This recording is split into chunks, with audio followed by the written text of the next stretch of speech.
اور اپنے پروردگار کی کتاب کو جو تمہارے پاس بھیجی جاتی ہے پڑھتے رہا کرو، اس کی باتوں کو کوئی بدلنے والا نہیں، اور اس کے سوا تم کہیں پناہ بھی نہیں پاؤ گے۔ اور جو لوگ صبح و شام اپنے پروردگار کو پکارتے اور اس کی خوشنودی کے طالب ہیں، ان کے ساتھ صبر کرتے رہو، اور تمہاری نگاہیں ان میں سے گزر کر اور طرف نہ دوڑیں کہ تم دنیاوی زندگی کی رونقوں کے خواستگار ہو جاؤ۔ اور جس شخص کے دل کو ہم نے اپنی یاد سے غافل کر دیا ہے اور وہ اپنی خواہش کی پیروی کرتا ہے اور اس کا کام حد سے بڑھ گیا ہے، اس کا کہا نہ ماننا، اور کہہ دو کہ لوگو یہ قرآن تمہارے پروردگار کی طرف سے برحق ہے، تو جو چاہے ایمان لائے اور جو چاہے کافر رہے۔ ہم نے ظالموں کے لیے دوزخ کی آگ تیار کر رکھی ہے جس کی قناتیں ان کو گھیر رہی ہوں گی، اور اگر فریاد کریں گے تو ایسے کھولتے ہوئے پانی سے ان کی داد رسی کی جائے گی جو پگھلے ہوئے تانبے کی طرح گرم ہوگا اور جو ان کے چہروں کو بھون ڈالے گا۔ ان کے پینے کا پانی بھی برا اور آرام گاہ بھی بری۔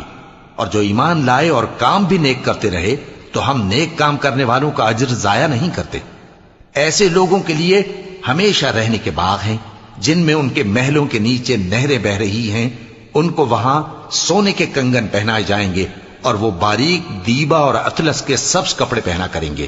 اور تختوں پر تکیے لگا کر بیٹھا کریں گے۔ کیا خوب بدلہ اور کیا خوب آرام گاہ ہے۔ اور ان سے دو شخصوں کا حال بیان کرو جن میں سے ایک کو ہم نے انگور کے 2 باغ عنایت کیے تھے اور ان کے گردا گرد کھجوروں کے درخت لگا دیے تھے اور ان کے درمیان کھیتی پیدا کر دی تھی۔ دونوں باغ کثرت سے پھل لاتے اور اس کی پیداوار میں کسی طرح کی کمی نہ ہوتی، اور دونوں میں ہم نے ایک نہر بھی جاری کر رکھی تھی،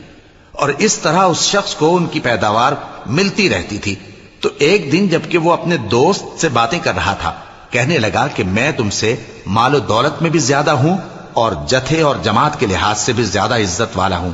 اور ایسی شیخیوں سے اپنے حق میں ظلم کرتا ہوا اپنے باغ میں داخل ہوا۔ کہنے لگا کہ میں نہیں خیال کرتا کہ یہ باغ کبھی تباہ ہو، اور نہ خیال کرتا ہوں کہ قیامت برپا ہو، اور اگر میں اپنے پروردگار کی طرف لوٹایا بھی جاؤں تو وہاں ضرور اس سے اچھی جگہ پاؤں گا۔ تو اس کا دوست جو اس سے گفتگو کر رہا تھا کہنے لگا کہ کیا تم اس ذات سے کفر کرتے ہو جس نے تم کو مٹی سے پیدا کیا، پھر نطفے سے، پھر تمہیں پورا آدمی بنایا؟ مگر میں تو یہ کہتا ہوں کہ اللہ ہی میرا پروردگار ہے، اور میں اپنے پروردگار کے ساتھ کسی کو شریک نہیں کرتا۔ اور جب تم اپنے باغ میں داخل ہوئے تو تم نے ما شاء اللہ لا قوت الا باللہ کیوں نہ کہا؟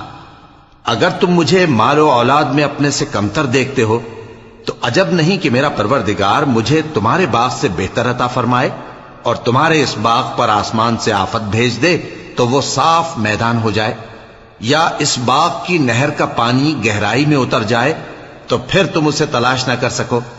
اور اس کے میووں کو عذاب نے آ گھیرا اور وہ اپنی چھتریوں پر گر کر رہ گیا، تو جو مال اس نے اس پر خرچ کیا تھا اس پر حسرت سے ہاتھ ملنے لگا اور کہنے لگا کہ کاش میں اپنے پروردگار کے ساتھ کسی کو شریک نہ بناتا۔ اس وقت اللہ کے سوا کوئی جماعت اس کی مددگار نہ ہوئی اور نہ وہ بدلہ لے سکا۔ یہاں سے ثابت ہوا کہ حکومت سب اللہ کی ہے، جو معبود برحق ہے وہی بہترین ثواب عطا کرنے والا اور بہترین انجام لانے والا ہے۔